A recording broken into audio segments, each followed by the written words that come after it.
Dr. Parody, we were talking about changes to the national program for toxics before the break. And what you had indicated was that there were requests made to toxics researchers from the different client groups, like aquaculture or habitat or fish managers, for specific research. How do managers or people in those different client groups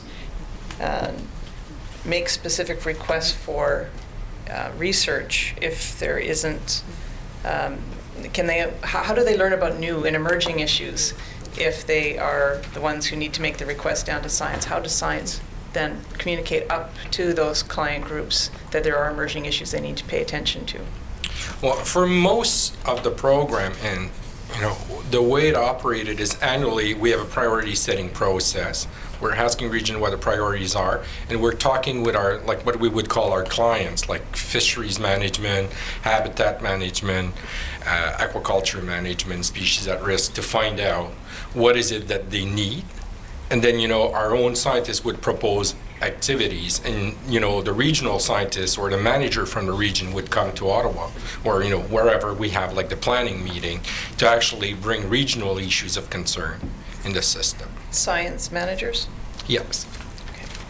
And since the changes were made to the toxics chemical program in 2005 or 4, when were they actually implemented?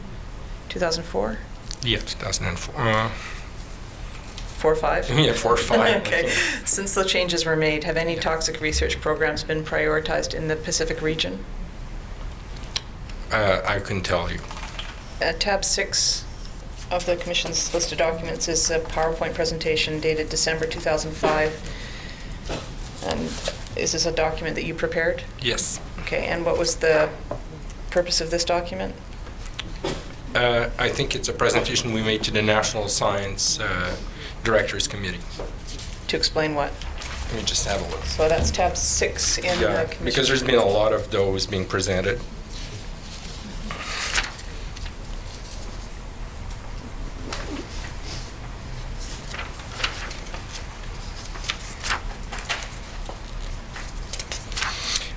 First of all, we wanted to describe what the structure of the new labs would be.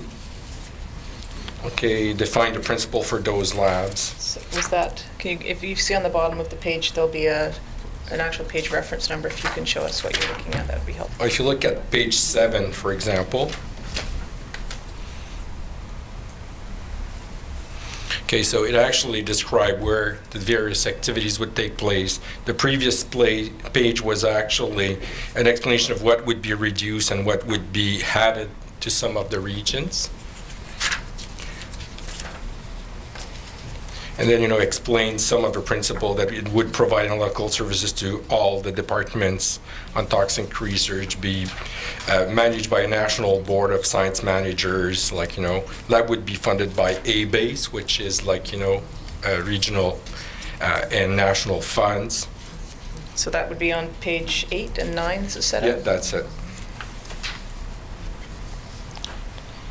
Okay, and then we got into more detail about that, what it would require. Okay, and basically we appointed someone to take care of the transition. So like one of our scientists from Winnipeg became the lead to make the transformation.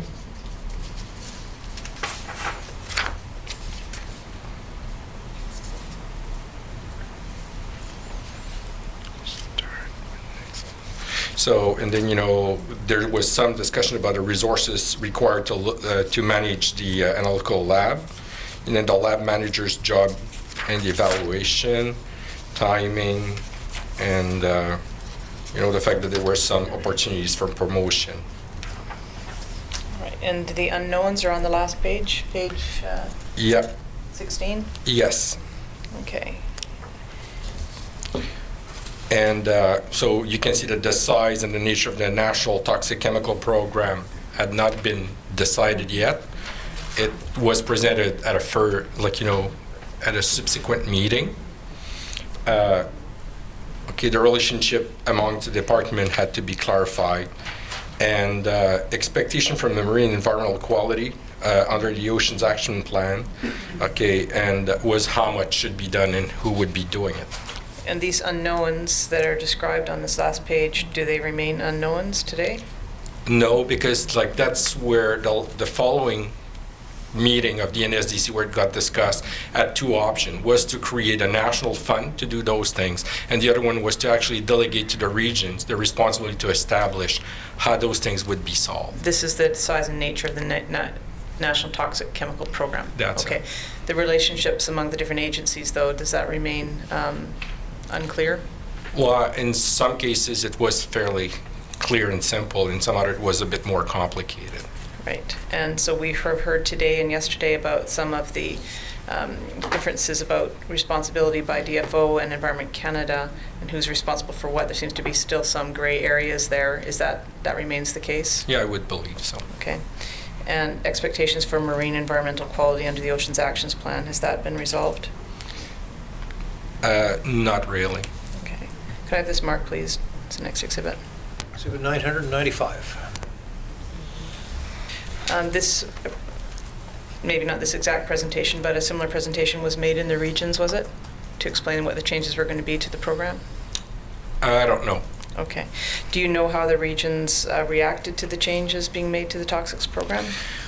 Well, we certainly heard the scientists express some concern about it, the fact that they would have to actually seek funding from other sources than the traditional one they had gone to.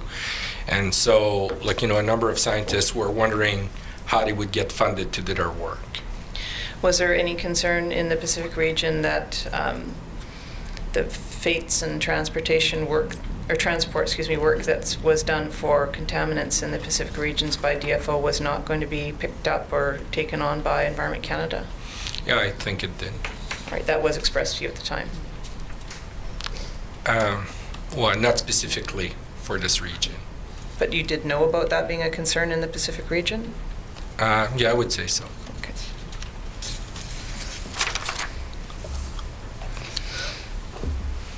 Do you know if Environment Canada was able to and did pick up or continue or start doing work on non-point source contaminants and research and baseline monitoring, the work that was previously being done by DFO? Do you know if Environment Canada did take on that work following the reorganization in 2004 and 5? Well, I think before I answered this one, I had to say that we didn't have a monitoring program for non-point source. It was usually done through the research activities. So when people were doing their work, we would collect numbers. You know, I wouldn't call it a specific monitoring program. If there was one prior to the time I was there, when I got there, there was no such thing as a formalized monitoring program for non-point source. Do you know if any of the monitoring that was done for DFO's research in the areas of fates and transport was taken on by Environment Canada? No, I don't. Do you know who has responsibility for doing fates and transport work now in the Pacific region for Pacific salmon? No, I don't. And who do you think, like which agency do you think should have responsibility for research and regulating levels and impacts of non-point source contaminants on aquatic species and habitats? Well, that would be providing an opinion. You know. Well, yesterday, Robbie McDonald said he felt that should stay with DFO, that was a DFO responsibility. Do you agree with Dr. McDonald? Well, I think it's a machinery of government issue, and you know, like it's certainly not an area in which I'm specialized. I think both departments could do it, and you know. And Dr. Carey, I asked a question of the panel yesterday whether any ecosystem research was done on the Fraser. Do you know of any ecosystem research done by Environment Canada on the Fraser? Environment Canada in the past has had two programs that under a collection of programs that are known internally in Environment Canada as ecosystem initiatives. And we've had two programs that were related to the Fraser. The first was under something called the Fraser River Action Plan, which when it was done morphed into the Georgia Basin Ecosystem Initiative. That is, with respect to an ecosystem-based approach, I think those are the two programs that Environment Canada has had in the past. And I think the last year of the Georgia Basin Initiative would have been around 2007, I think. Could we have tab 33 put up, Mr. Lund?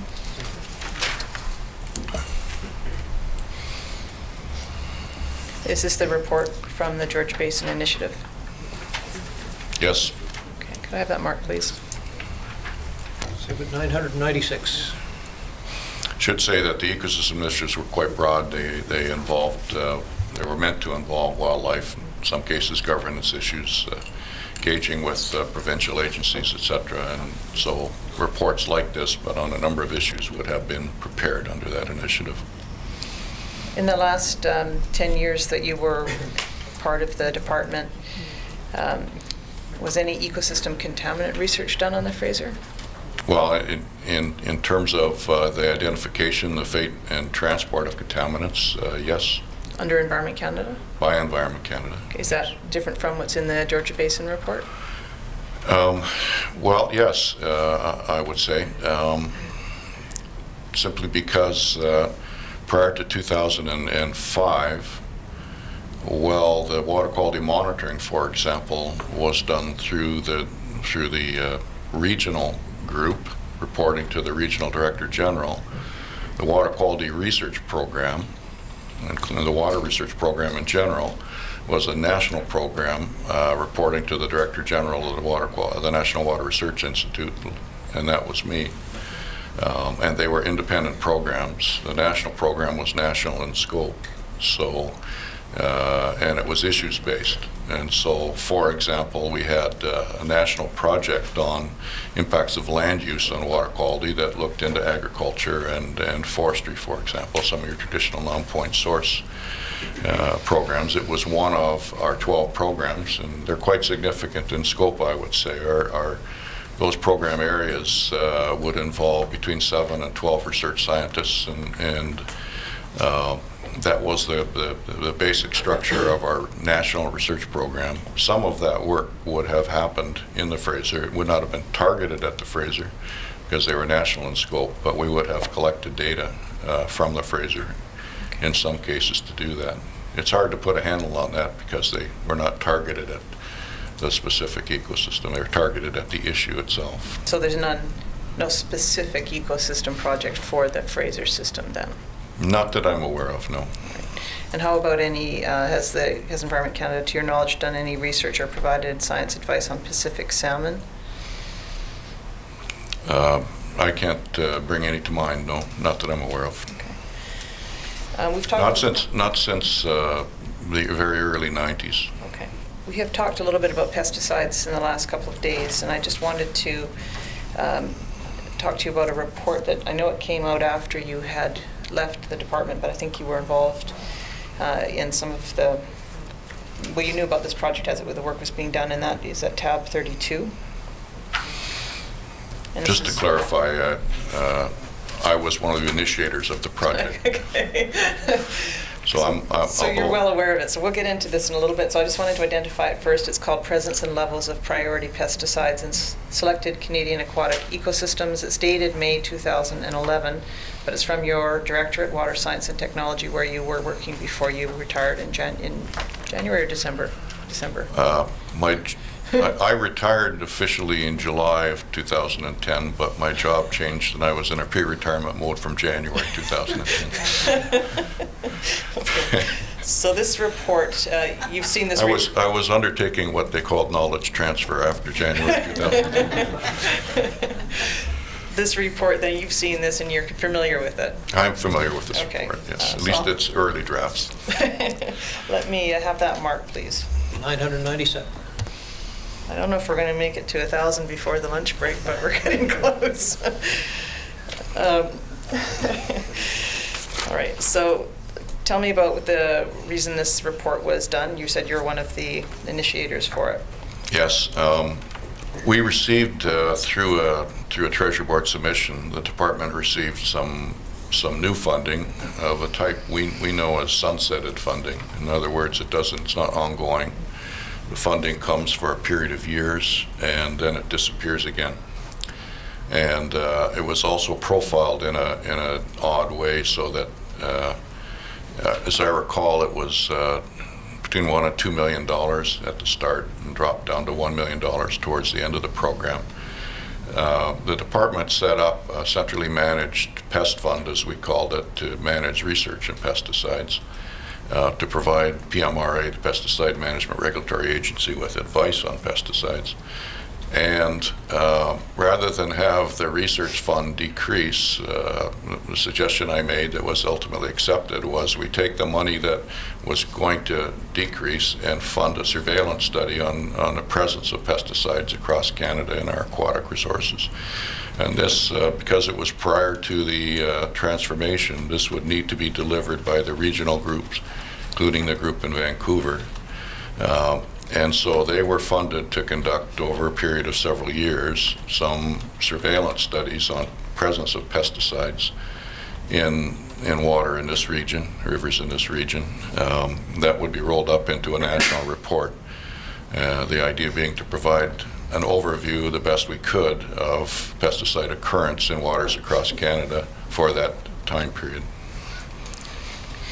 Was there a limitation on the data available in terms of what was sold, what pesticides were sold, and where they were applied? The most obvious, what we had envisioned, what I originally proposed, was that the PMRA, and they accepted, at least to try, would gather information on pesticides used, and we would compare the information that they could gather on pesticide use with the information we would determine on pesticide occurrence to see if there were any surprises. That turned out to be extremely problematic for PMRA, and the only real data we had available, and it wasn't complete, was sales data. And sales data is extremely reliable. People can, it appears, buy pesticides and store them for years, and then use them. They can buy pesticides in other regions. Sales data in a region is not a reliable indicator of pesticide use in a region for any given year, but that's the data that was available. Would you agree that it would be very helpful to have more data on what pesticides are sold and what areas they're sold in and when they're applied? Better sales data would be better, but I think the ideal would be better use data. Mm-hmm. So that you could tell if there were surprises, if people were using. See, just to be clear, when PMRA regulate a pesticide, they regulate a pesticide for a specific application, and they give directions on the label of the pesticide with respect to how it should be applied. And some of the issues we have are whether the pesticide is being used for its approved uses or used in other ways, or it is being applied in the manner that it was approved to be applied, or not.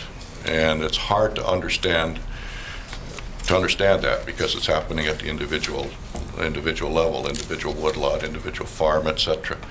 And so one of the ideas we thought was, if we could compare what was said to be used in an area with what was showing up, we might see some anomalies that would indicate non-registered uses or other anomalies. It's hard to get at that any other way at this time, and sales data is not necessarily the best data to get that. It would be actual on-the-ground information of what people said they were using, and compare that to what they appeared to be using.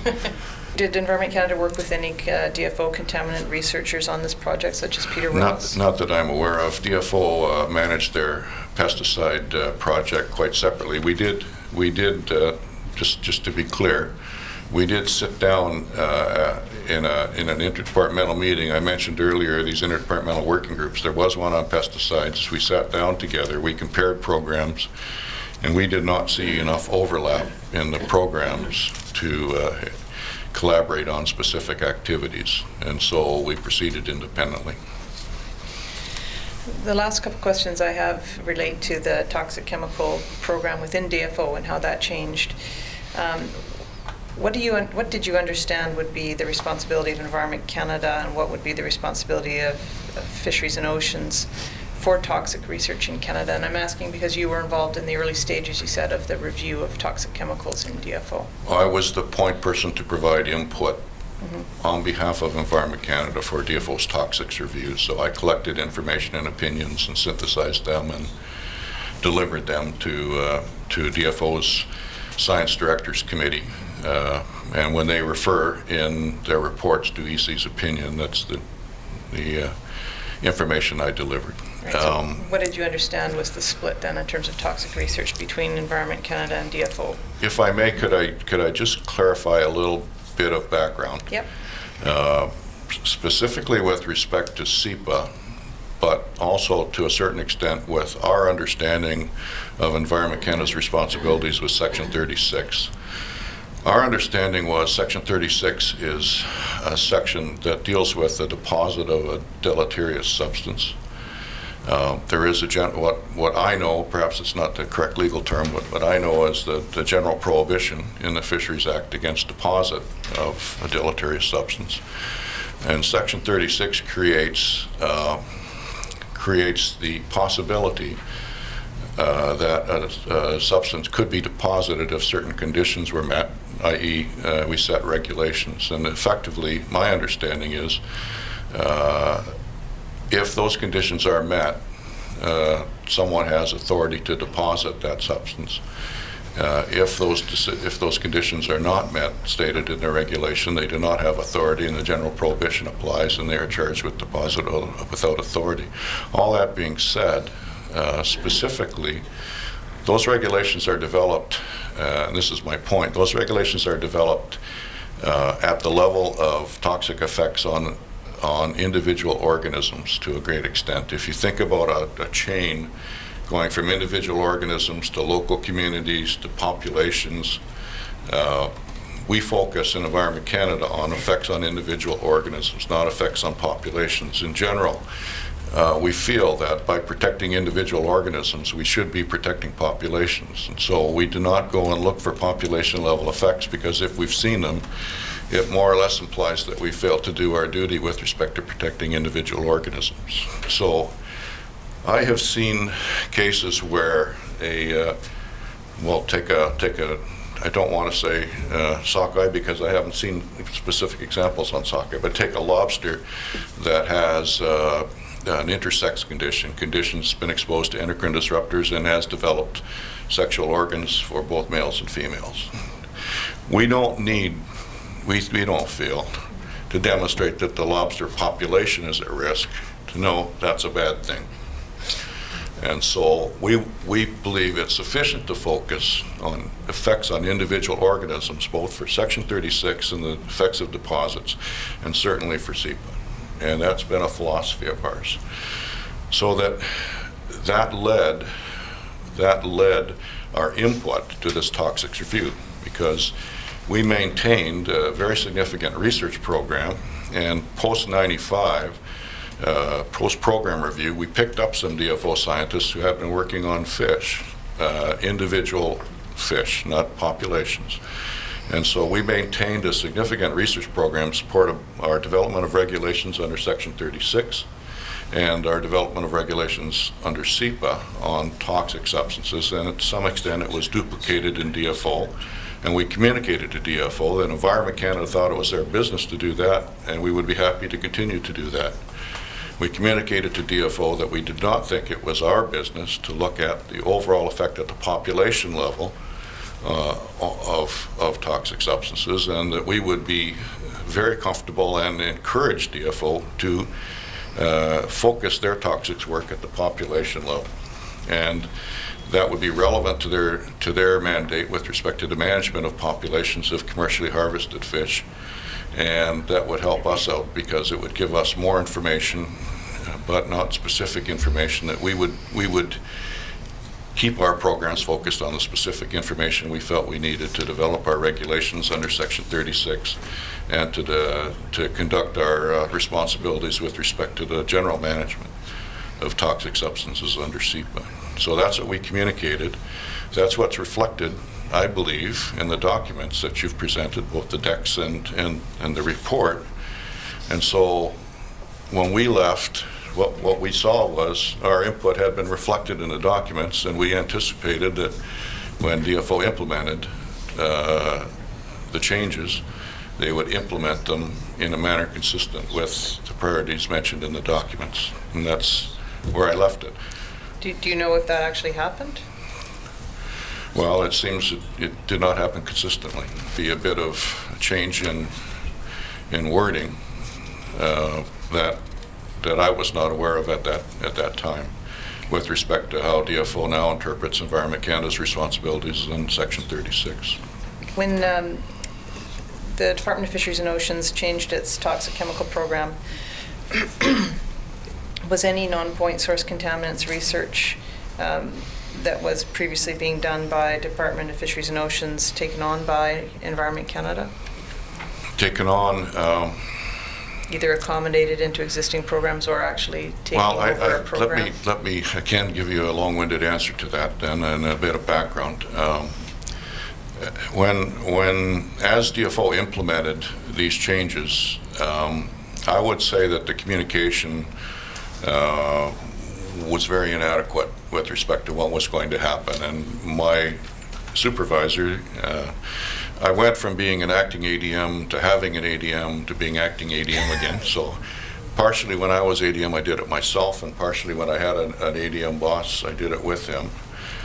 We visited DFO labs, we visited folks in headquarters, we asked for information about what might be happening with a view to understanding its impact on Environment Canada's programs. We did not specifically take the approach that we were looking for things for Environment Canada to pick up that we thought were DFO's business.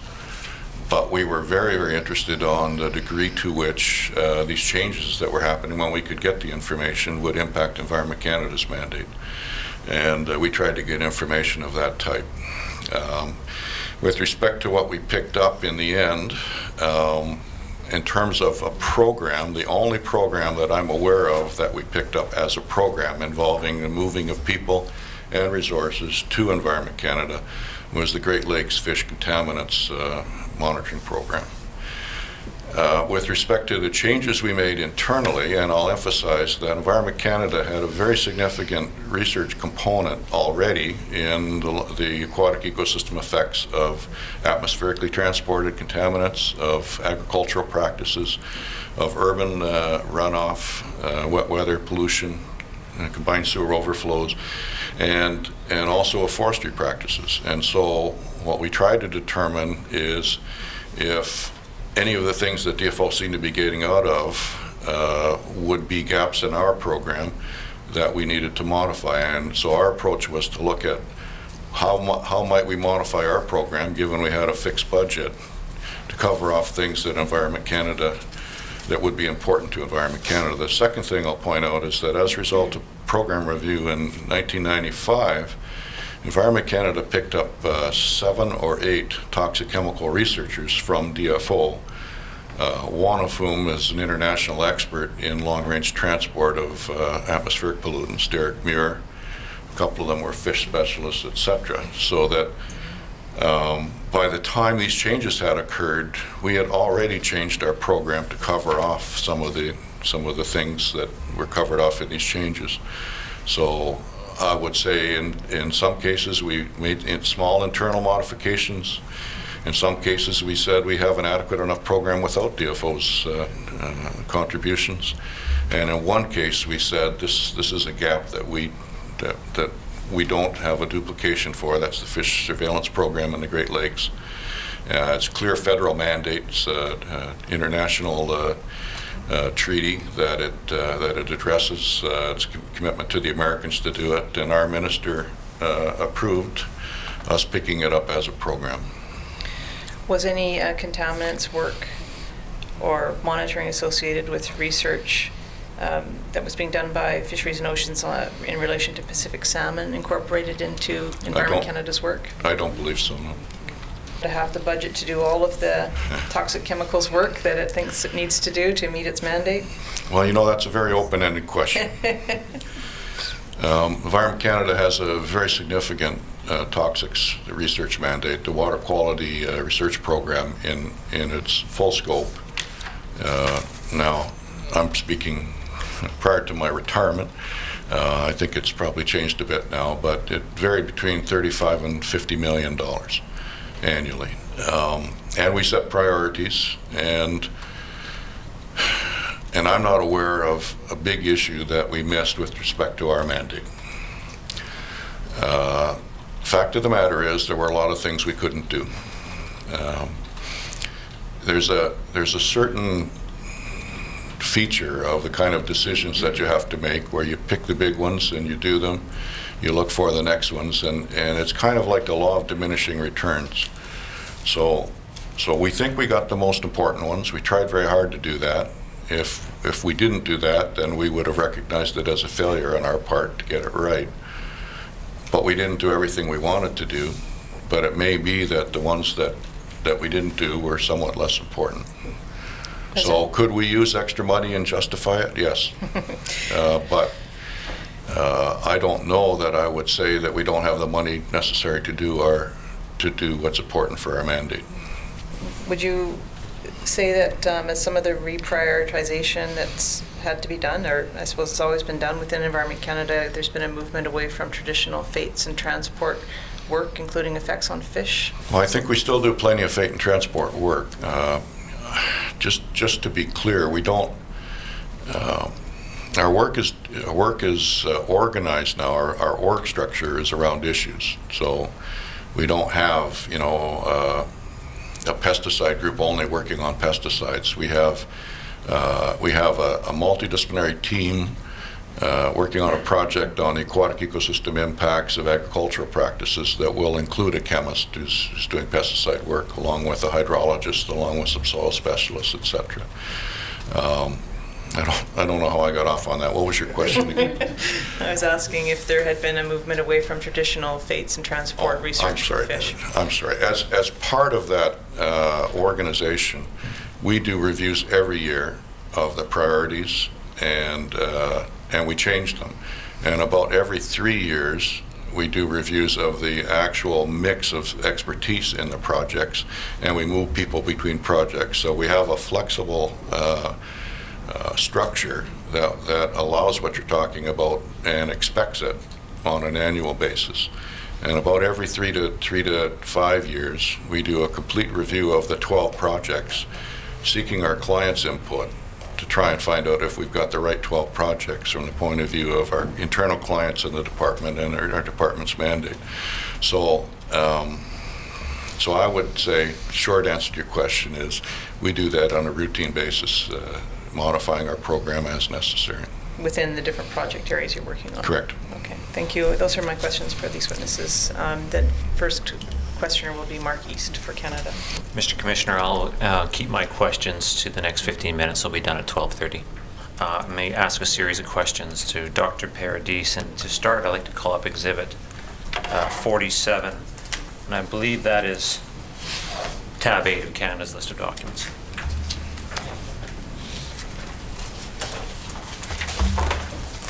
So this is a document that, based on its number, I suspect came in relatively early in the hearing process.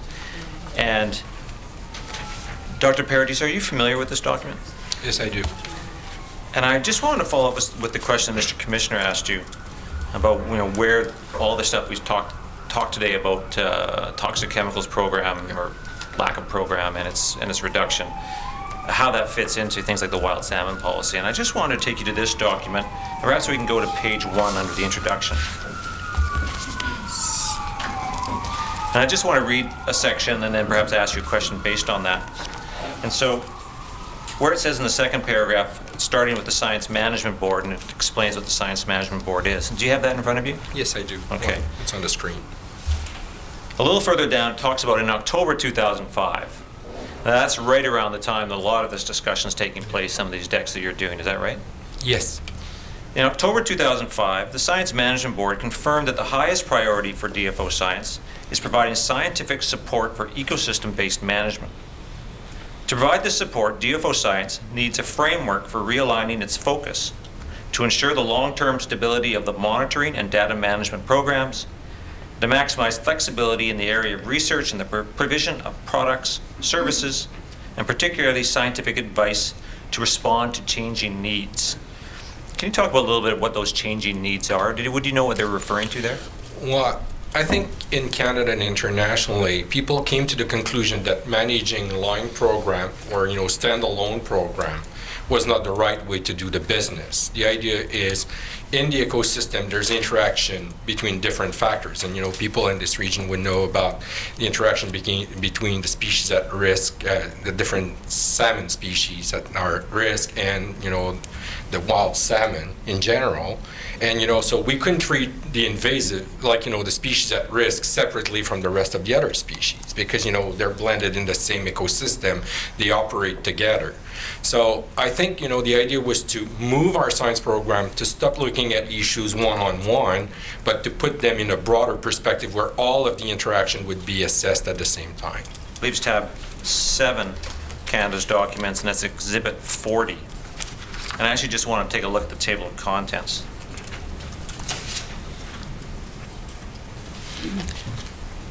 Now, I don't want to get into these different areas because they don't necessarily directly relate to our subject area today, but I'm interested in where it says 4.2 research priority areas. Yep. And there's 10.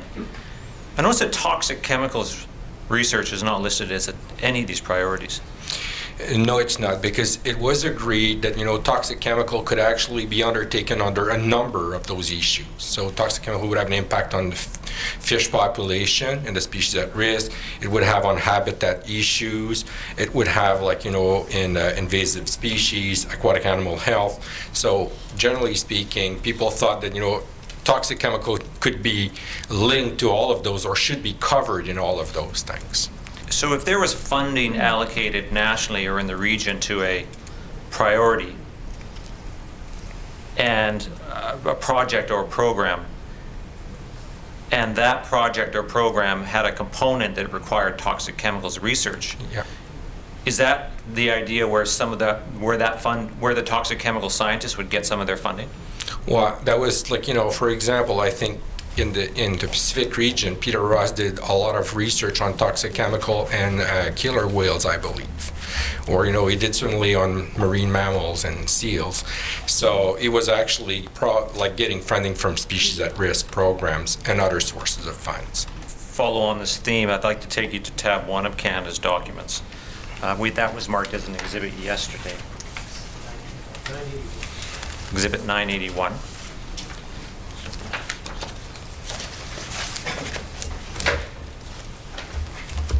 And Dr. Paradis, are you familiar with this deck? It's a strategic review of toxic chemicals research presentation to the NSDC. I do.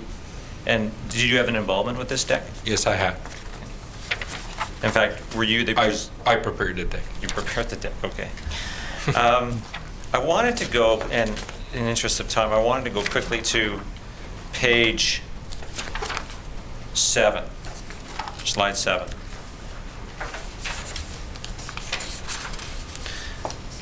And the first bullet talks about the funding as it existed at that time. I guess it was over 5 years in the first sub-bullet. And it talks about the percentage between what we call A-based O&M. Is that what we call core funding? Yes. So 11.7 million over 5 years versus 14.3 million O&M in leveraged funds. Yeah. In the government context, what does leveraged funds mean? What do you mean by leveraged funds? Well, it's accessing other sources of funding, either through interdepartmental collaboration or, working with provinces or, industry groups or whomever would be interested to partner with the government of Canada on specific science issues. So we've heard reference, I think you just referred to Peter Ross and some work he does for PMRA. Would that be an example of that kind of leveraged funding? Could be an example. The next bullet, I just want to clarify something because I wasn't quite clear in your earlier evidence when you talked about what happened to the ESSRF. And I think you indicated that the ESSRF had over $5 million of funding that was merged, I guess, into the Strategic Science Fund. Yeah. And that at the same time, you've talked about there was a need to cut some $2 million from the toxic chemicals activities. I'm not quite clear if that $2 million was a cut in addition to the loss of the ESSRF funding, or is that is that the loss of $2 million of ESSRF fundings that went into toxic chemicals research? Can you clarify that for us? Okay, the ESSRF was not money that was lost. It was merged with the rest of the, the Science Strategic Fund. So the money didn't disappear. It stayed in the department. And then, out of the overall science program, $250 million, $2 million specific to toxic chemical research was taken out of the system. According to this loss was serious, I suppose, because it was at 82% of A-based O&M is from the ESSRF. Yeah. The idea, what was the idea behind this? Was it the Strategic Science Fund? What did that fund? What activities did that fund? What other areas was it funding other than toxic chemicals? Well, oil and gas research, habitat, hydroelectric development, fishery science, animal health, like aquatic animal health issues. There was a variety of issues that were covered with the Science Strategic Fund. So just to give you an example, a lot of Canadian product got stuck on ships at the European borders because they were not certified for fish health certification.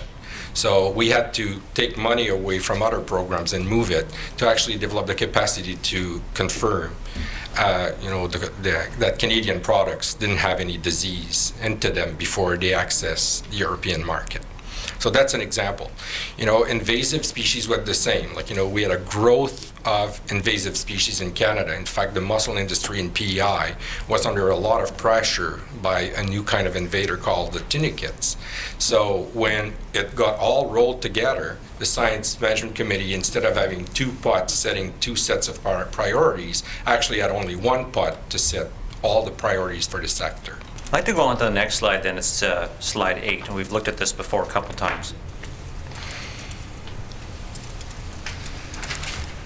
And if you look at the line that this is the ESSRF funding from 1997, where at the start of 1997, the yellow line that seems to go into a bit of a precipitous fall is chemical contaminants research.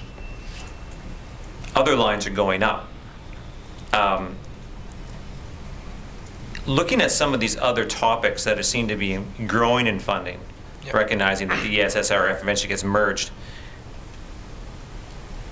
are some of these other priorities or other areas, do they include areas where toxic research funding may be required? Yes, they do. So, For example, if you take oil and gas, we look at produced waters, okay, who do have toxic substances into them, and we look at what the mixture of those produced waters are, their concentration and the risk they represent. So that's an example. So what we're seeing here then perhaps is funding for toxic chemicals as a standalone activity. Is it being moved into more project or program specific areas of research? Well, I would say a number of them got, that's what NSDC decided. They asked the scientists to connect better to the other priorities area of the sector to get funded to do toxic chemical research in connection. I'd like to go back to the statement you made about the mission drift, okay? And I think we've gone through this one quite quickly, but yeah. The fact that there was a lot of research for toxics allowed our toxic scientists to connect to a lot of partners and do a lot of work. It doesn't mean that all that work was actually fully directed to departmental priorities or client within the department. So, the fact that, we could provide free analytical lab access actually made our scientists quite good competitors on the market. And, so it attracted a lot of attention. But, some of that research didn't really feed directly into policies, And maybe that's maybe a segue into going to slide 9. And I want to talk about the bullets on this page.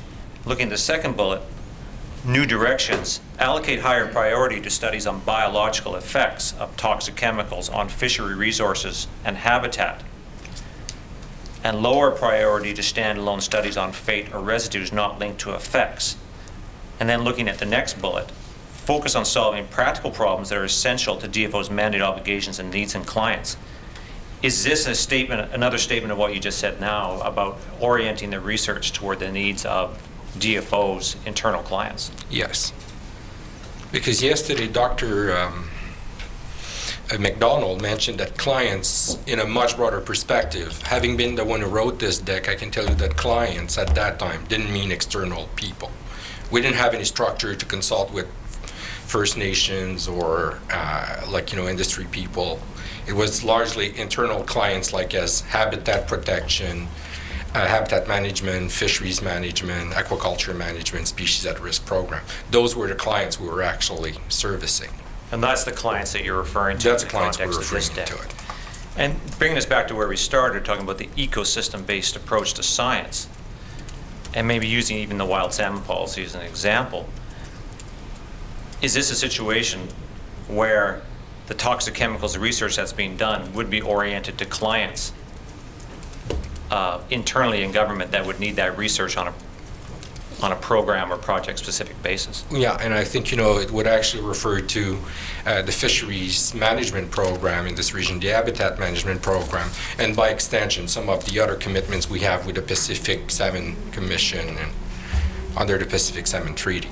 So that's what it was directed to do, is to make sure that the research we would be doing would actually be servicing directly people who had to do policies and regulation.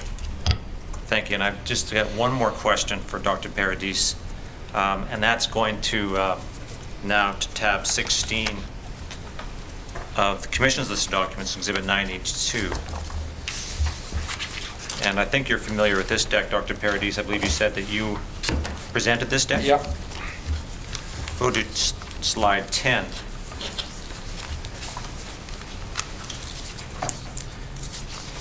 DFO toxic chemical review directions. First bullet, and I think you've said this already, DFO does not have a toxic chemical research program. Yeah.